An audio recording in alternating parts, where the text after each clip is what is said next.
Olá, como está? Seja bem-vindo ao nosso programa, gente. Sou Fátima Guimarães e o meu convite para você de segunda a sexta-feira, às 20h30, a estar conosco, prestigiando os nossos convidados ilustres. E eu estou aqui com dois convidados ilustres. Vamos falar um pouquinho do trabalho deles, do entretenimento, do lazer. Eu converso com dois promotores de justiça. Um é promotor há 15 anos, atualmente titular da 11ª Promotoria de Justiça de Criciúma, com atribuição na área de moralidade pública e controle de constitucionalidade, pós-graduando em processo penal pela Faculdade Damásio, São Paulo. E o esporte preferido dele, nós vamos saber a partir de agora. Dr. Diógenes Viana Alves, como está? Seja bem-vindo ao programa, gente. Satisfação, Fátima, estar aqui contigo. Ele é professor na Unisul e na Unibave. Ele tem o seu hobby também. Dr. Alex Cruz, seja bem-vindo, gente. Muito obrigado, Fátima. Cumprimentar também todos os teus telespectadores e o meu companheiro Diógenes Viana Alves, um grande promotor de justiça. O trabalho de vocês é um trabalho de muita seriedade, é um trabalho de muita disciplina, concentração. Mas neste momento nós vamos relaxar, nós vamos saber os bastidores dos doutores no dia a dia. E todos nós sonhamos com algo. Quando o doutor Diógenes era criança, sonhou com o quê quando crescesse? Sonhava ser piloto de automobilismo. Sério? Esse era o meu sonho de criança. E aí? Daí não se Já se habilitou? Não se concretizou e aí virou hobby. Virou hobby? Isso. Mas existe um hobby hoje que você pratica no dia a dia, praticamente? Fátima, em 2013, 5 anos atrás, eu por acaso descobri que tinha um problema de saúde e era um problema cardíaco e aí com isso eu me obriguei a praticar algum esporte de modo um pouco mais constante. Eu já pedalava ocasionalmente e resolvi então que o ciclismo ia ser a atividade física que eu ia levar com um pouco mais de seriedade e disciplina e desde então eu tenho me dedicado à atividade de ciclista amador nas horas vagas. A necessidade puxou isso, mas faz um bem, né? Essa prática acaba relaxando, acaba se desconcentrando dos afazeres que são tão puxados. Sim, Fátima.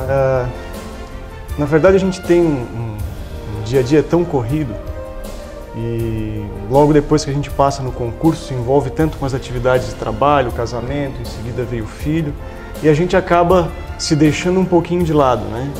Eu acho que a minha história talvez seja parecida com a maioria das pessoas. E por alguma razão, em um determinado momento, você acaba sendo alertado de que precisa cuidar um pouquinho de si também. E foi assim que eu me encontrei com o ciclismo e é assim que eu tenho me mantido saudável até os dias de hoje. Então, e o doutor Alex Cruz? Teve um sonho de criança que quando crescesse queria ser promotor de justiça mesmo?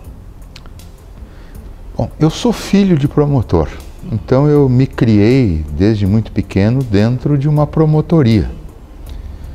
Eu com talvez 11, 12 anos de idade já ajudava o meu pai nos pequenos afazeres de promotor lá no Rio Grande do Sul.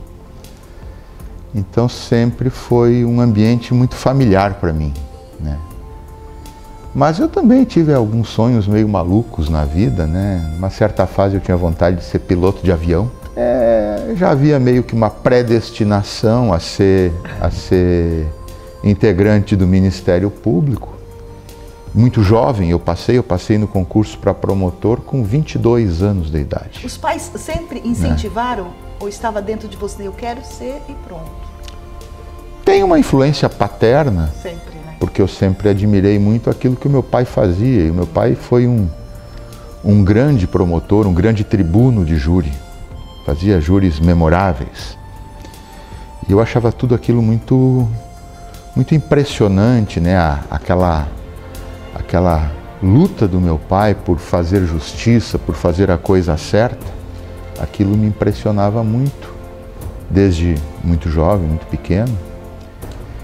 E essa influência eu acabei tendo, e acabou que com o tempo, depois eu terminei a faculdade de Direito, e poucos meses depois de ter terminado a faculdade eu já tinha sido aprovado no concurso. Estou até hoje. Eu tenho hoje, estou completando este ano, 33 anos de Ministério Público. É toda uma história. E como eu posso perguntar, como que é o lazer de vocês? Como é o dia a dia de vocês fora do trabalho? O que gosta de fazer como hobby, doutor? Eu tenho um hobby que é o que realmente me relaxa, que me deixa assim com a mente mais tranquila, que é cozinhar.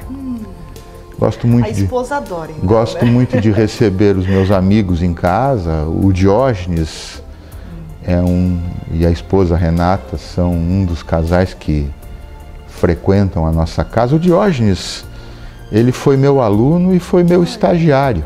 E aí, Diógenes? Então é meu amigo. Como é? É meu amigo há muito tempo, né? Então ele, de vez em quando, ele é chamado para ser cobaia em algum prato novo que eu invento, algum vinho novo que eu descobri, enfim, por aí. Maravilha. E o que mais gosta de fazer na cozinha, doutor, então? Pratos com peixe. Com peixe. Com peixe. Frutos do mar, então. E aqueles, eu digo, tirando aquelas coisas tradicionais, como churrasco, como um carreteiro gaúcho, etc. Né? Mas quando eu cozinho assim, com um pouquinho mais de requinte, eu gosto de fazer pratos com peixe. Os bastidores dos doutores, promotores de justiça, doutor Alex Cruz e doutor Diógenes Viana. Gosta de cozinhar, doutor?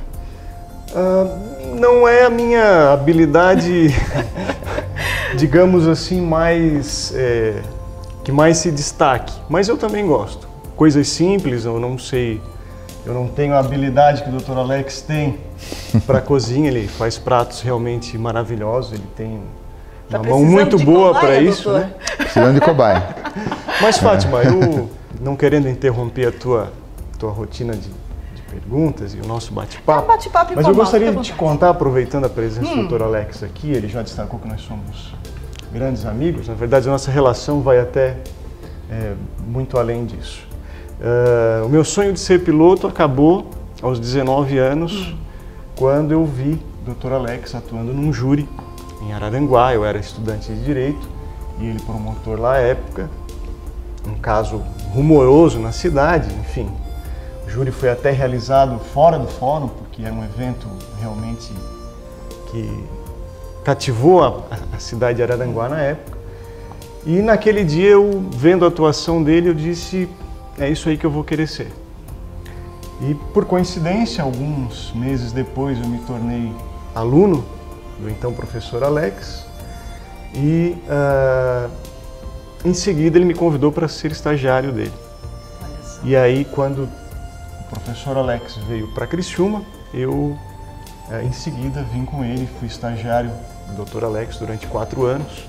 É algo que eu sempre registro assim como uma passagem da minha vida que sempre me trouxe muito orgulho de relatar às pessoas, né? Ter sido estagiário de um promotor tão brilhante, uma pessoa tão especial e que me trouxe muita coisa boa para a minha vida. Né? Foi um bom aluno, professor?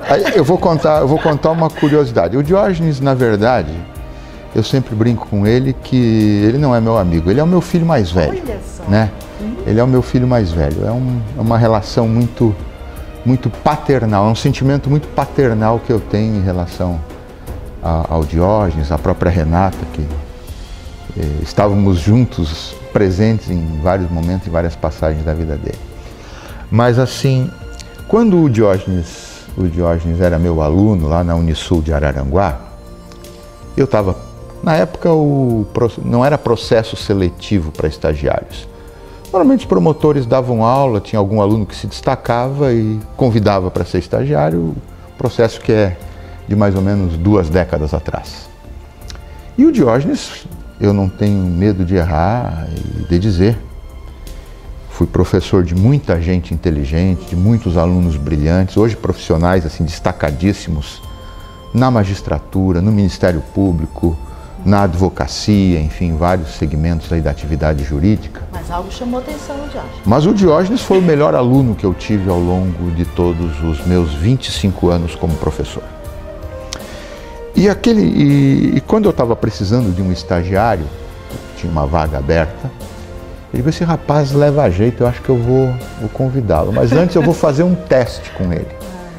Houve uma prova que eu apliquei para a turma dele, se algum aluno colega dele estiver ouvindo o programa, vai agora descobrir uma faceta aí de tudo isso que aconteceu. Houve uma prova e eu digo, eu vou botar uma questão bem complexa. Se esse rapaz conseguir resolver a questão como eu imagino que ele consiga talvez resolver, eu vou convidá-lo para ser meu estagiário. Eu botei a questão, a grande maioria, eu acho que talvez os restantes dos alunos da turma não conseguiu resolvê-la. Emocionante essa história. Mas ele resolveu exatamente do jeito que tinha que ser resolvida, tirou 10 na prova, se tornou meu estagiário e pouco tempo depois se tornou promotor de justiça. Não é emocionante? Foi o último a sair da sala, mas resolvi a questão. Olha só, é toda uma história emocionante. Este queria ser piloto de Fórmula 1 e este? Piloto de avião. Piloto de avião. E nenhum dos dois conseguiu. Certo? Eu não consigo levantar nenhuma pandorga, quanto mais um avião. Então, desta forma, vou seguir os passos do pai. Do pai. E você seguiu os passos de quem? Além desta visão, a família. Então, eu tenho essa referência no direito, que é o Dr. Alex, que é o amigo Alex. Ele tem o teu pai, filho, depois que eu cheguei perto dos 40, ele começou menos a chamar de filho. Mudou esse conceito, então. Mas eu tive importantes referências na minha vida, Fátima, dos meus pais. Os meus pais são pessoas extremamente simples. Né? Minha mãe e meu pai não têm praticamente nem ensino primário, mas foram pessoas que me transmitiram muitos valores. E o principal deles, talvez, os principais deles, né, o dever de trabalho e de honestidade. A base, né? Isso é algo que os meus pais sempre transmitiram a mim, às minhas irmãs. E eu sempre digo assim que, para mim, a coisa que mais me traria satisfação seria que o meu filho tivesse por mim a mesma admiração que eu tenho pelo meu pai. Então, meus pais são comerciantes, ainda vivem do comércio, ambos trabalham e eu tenho esse carinho, essa admiração pelas pessoas que eles foram, mesmo vindo de onde vieram e com a simplicidade intelectual que eles têm. Mas certamente eles têm muito orgulho de você, né, doutor? Imagino que sim. Pela posição, pelo caráter e tudo mais. Vamos falar um pouquinho. Vocês saem do trabalho, certo? Doutor Alex vai dar aula, certo? 3 noites por semana. 3 noites por semana. Consegue se desligar quando chega em casa? Consegue ter um sono tranquilo, doutor? Consigo. Hoje dizem que quando a gente adquire uma certa idade, né, a maturidade faz com que a gente consiga tratar as questões com um pouco mais de normalidade, de naturalidade. Consigo, eu procuro assim não misturar aqueles problemas que me chegam no dia a dia dentro do fórum, ou mesmo nas universidades onde eu trabalho, naquilo tudo que eu faço em termos profissionais na minha vida, não misturar isso com as questões relacionadas à minha vida familiar, né? Eu tenho a minha esposa, tenho os meus filhos, cada um com as suas demandas, cada um com as suas expectativas. E dentro do possível, né, como qualquer marido ou pai normal, eu tento também, da mesma forma, corresponder, na medida do possível, aquilo que a minha família espera de mim, não como promotor nem como professor, mas como marido e como pai. Né? Tem pessoas que falam, eu faço isso, não, é necessário fazer isso, mas não faz, não traz para si, né?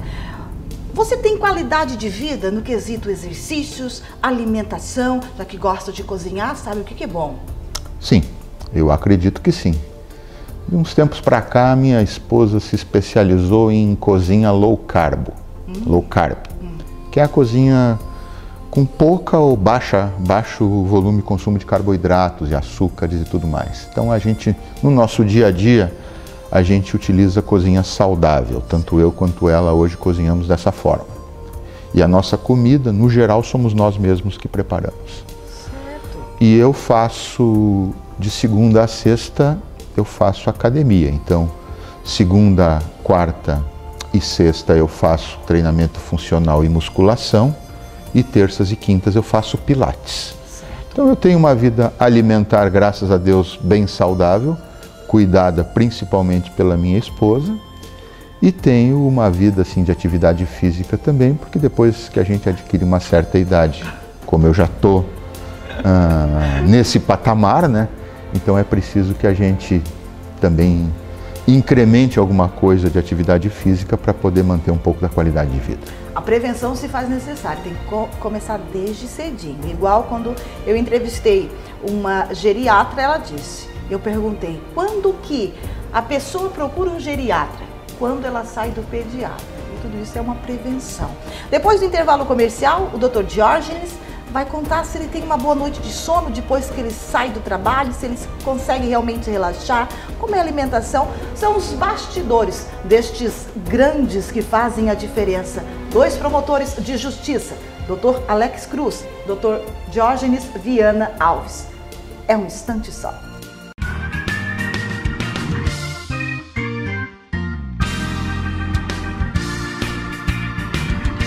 De volta com o nosso programa, gente. Obrigada pela sua companhia. E olha, hein, o bate-papo está rendendo com 2 promotores de justiça. Nós estamos sabendo sobre os bastidores dele, o que eles fazem depois do trabalho, como é o dia a dia deles, alimentação, exercícios. E agora eu vou saber do Dr. Diógenes.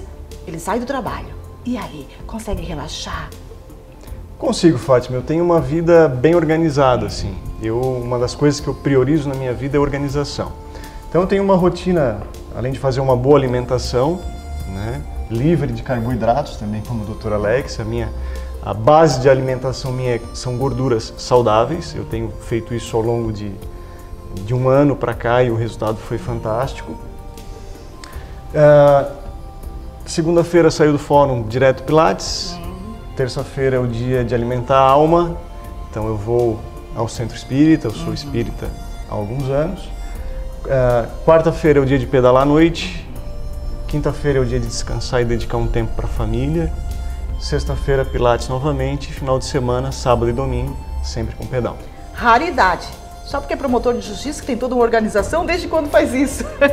Eu sempre fui relativamente organizado, mas para poder fazer muitas coisas você tem que ser bem organizado, senão não sobra tempo. Quando se fala em qualidade de vida, as pessoas hoje, elas vivem com essa qualidade de vida ou elas não têm uma vida tão regrada, tão organizada como a de vocês? Eu acho que sim, isso depende muito da personalidade, dos objetivos, dos traços característicos de cada pessoa. Eu não teria, obviamente, como fazer tantas coisas quanto eu faço, né? Ministério Público, lecionar em 2 universidades, fazer curso de mestrado, que hoje eu faço também, estar sempre envolvido com algum tipo de atividade, além do Ministério Público, atividades paralelas, vida familiar intensa. Se a gente não tiver um nível de organização pessoal grande, um nível de preparação para também saber, às vezes, escolher quais são as prioridades, né? Isso é fundamental. Quando não é possível, e às vezes não é possível, abraçar-se tudo, então a gente tem que fazer uma escolha de prioridades. Então são traços característicos da personalidade de cada um, e a minha também, mais ou menos assim como o Diógenes. Eu sou uma pessoa extremamente bem organizada. A minha casa é muito bem organizada, as minhas coisas são muito bem organizadas, o meu ambiente de trabalho é muito bem organizado. E eu aprendi isso com ele. Né? Então a gente consegue, graças a essa característica da personalidade minha, do Diógenes, de outros colegas também, consegue realizar muita coisa ao mesmo tempo e, na medida do possível, muita coisa com um bom nível de excelência. Né? Olha, como é a vida de um promotor de justiça? Você está sabendo um pouquinho aqui no nosso programa, gente. Mas eu queria sair um pouquinho do nosso roteiro de perguntas mais light, eu poderia ir para uma pergunta que muita gente gostaria de saber. Vou fazer essa pergunta para os dois. Doutor Alex, você é a favor da redução da maior idade penal? Sim. Eu tenho uma posição já firmada há bastante tempo, no sentido de que nós teríamos que ter, pelo menos, uma perspectiva de análise caso a caso do nível de evolução psíquica do indivíduo a partir dos 14 anos de idade, para avaliar, para aferir o grau de capacidade de entendimento que essa pessoa tem, e entendo um grau de capacidade de entendimento satisfatório, que ela possa ser responsabilizada, sim, pelos seus atos. Nós temos que levar em consideração que a nossa lei penal, neste aspecto que trata da idade dos 18 anos, ela é de 1940, década de 40 do século passado, quando o nível de acesso à informação das pessoas era extremamente menor do que nós temos em relação às gerações atuais. Hoje qualquer guri de 12, 14 anos, inclusive às vezes menos, mesmo de classes sociais menos favorecidas, tem um celular, tem um computador, tem acesso à informação de uma ou de outra maneira. Então, na medida em que evolua o acesso à informação e que permita, então, às pessoas mais cedo terem consciência daquilo que é certo e que é errado, eu acredito também que é preciso que nós tenhamos algum instrumento capaz de aferir, de avaliar o nível de capacidade da pessoa, pelo menos a partir dos 14 anos, e a partir daí, quando for o caso, responsabilizá-la pelos seus atos. Perfeito. Doutor Diógenes, você é a favor da redução da maior idade penal?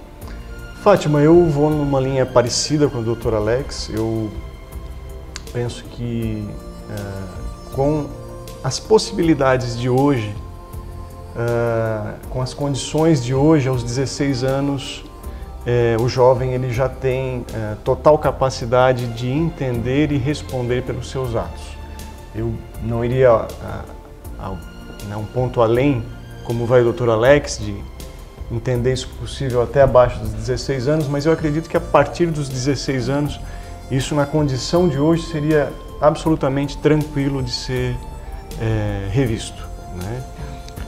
Mas eu até gostaria de acrescentar uma coisa, é que paralelo ao fato de nós termos uma perspectiva, uma discussão importante sobre a questão de decrescermos ou não decrescermos a imputabilidade penal para abaixo de 18 anos, é preciso também que nós tenhamos uma perspectiva de agregação de qualidade do nosso sistema penal, do nosso sistema de execução da pena. Como seria Porque nós pegarmos um jovem de 14, 15, 16 anos e colocá-los dentro de estabelecimentos penitenciários muitas vezes dominados por facções, por criminosos de altíssima periculosidade, também não vai resolver o problema. Talvez pelo contrário, talvez nesse contexto possamos até agravá-lo.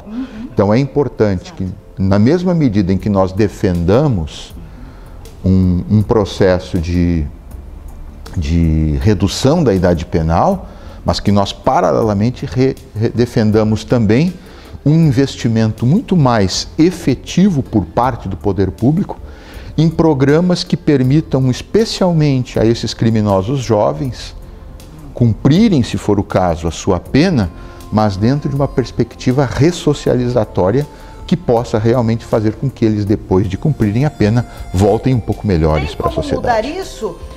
Uma lei que existe desde 1940, por que não mudou ainda? Fátima, na verdade o problema do Brasil não são as leis, nesse aspecto em especial. É a implementação delas. Isso que o Dr. Alex vinha colocando, por exemplo, em relação à agregação de qualidade na execução da pena, é algo que nós não temos também no mundo do ato infracional, né? Talvez se nós tivéssemos essa agregação de valor e a implementação das medidas que o ECA prevê, o Estatuto da Criança e do Adolescente prevê no cumprimento de medidas socioeducativas, nós tivéssemos um resultado diferente. E talvez nem estivéssemos discutindo redução da maioridade penal. Então, é preciso que tenha essa agregação de qualidade, tanto num lado quanto no outro. Bom, nosso tempo está se esgotando, né, diretor? Temos alguns minutinhos ainda, mas para a gente finalizar, para a gente dar umas pinceladas a respeito deste assunto que a gente se votou, e importante a opinião dos dois promotores, por que a criança se volta ao mundo do crime, doutor Alex? A criança, ela é vítima, normalmente, do crime. Quando nós falamos em criança, estamos falando de pessoas que alcançam até por volta dos 12 anos de idade. Mesmo que ela incursione pelo caminho do crime, ela é levada àquilo por alguém que a pega por uma mão e a coloca naquele ambiente, naquela prática. Agora, existem faixas etárias, eu coloco 14 anos como uma ideia, não tenho isso 100% fechado também na minha cabeça. 14, 15, talvez 16 anos, aí a pessoa já tem um pouco mais de maturidade para tomar decisões. E há certos casos que essa maturidade se transforma em capacidade. E aí, se ela é dotada de capacidade, ela tem que ser responsabilizada pelos atos que, diante de sua capacidade, ela decidiu praticar. Então eu diria, criança não. Criança tem que ser protegida, o ECA está coberto de razão. Criança, mesmo que por algum motivo incursione pelo mundo do crime, nós não podemos pegar um ser humano de 8, 10, 11 anos de idade e dizer isso aqui é um criminoso nato. Não. Se ela incursionou, se ela entrou para o mundo do crime nessa faixa etária, é porque de alguma maneira ela foi levada àquilo. Não é uma decisão dela. Ela foi induzida, ela foi instigada, muitas vezes ela foi coagida àquilo. Agora, evidentemente, que quando nós estamos falando de um adolescente, e quando eu falo de adolescente de 15, 16 anos, nós estamos falando especialmente daquela criminalidade de sangue. Aquela criminalidade do sujeito que pega uma arma, bota numa cintura, te assalta no meio da rua, se tu não entregar a carteira ou o celular, ele te mata pela tua carteira ou pelo celular. E essa é uma decisão que muitas vezes é conscientemente tomada pelo adolescente. Esse adolescente, nós temos que sim responsabilizar, se ficar caracterizado pelos exames próprios para isso, que ele é dotado de capacidade para responder pelos atos dele. Para a gente encerrar o nosso programa, então, Dr. Diógenes, um exemplo para quem está nos assistindo neste momento de qualidade de vida que a pessoa tem que ter no seu dia a dia. Bom sono. O sono é o principal elemento da qualidade de vida. Quem não dorme bem nunca vai conseguir ter uma boa qualidade de vida. Existem 3 princípios: sono, exercício e alimentação. É essa a ordem. Muito obrigada pela sua participação aqui no nosso programa e vamos pedalando, né, doutor? É isso aí. Para a vida em todos os aspectos. Com certeza. Doutor Alex Cruz, uma dica para quem está nos assistindo de qualidade de vida. Eu não fugiria, não fujo muito daquilo que o Diógenes já colocou, né? Eu acho que o sono é fundamental, a alimentação é fundamental e a prática de algum tipo de atividade física, de alguma atividade esportiva. Mas isso tudo alimentaria o físico. Então eu acrescentaria um bom cálice de vinho para alimentar também a alma. Perfeito. Muito obrigada, doutor, pela sua participação aqui do Gente. Tá certo. Olha, conversei com os 2 promotores de justiça da cidade de Criciúma, doutor Alex Cruz, doutor Diógenes Viana Alves. O nosso Gente vai ficando por aqui. Obrigada pela sua companhia e até mais.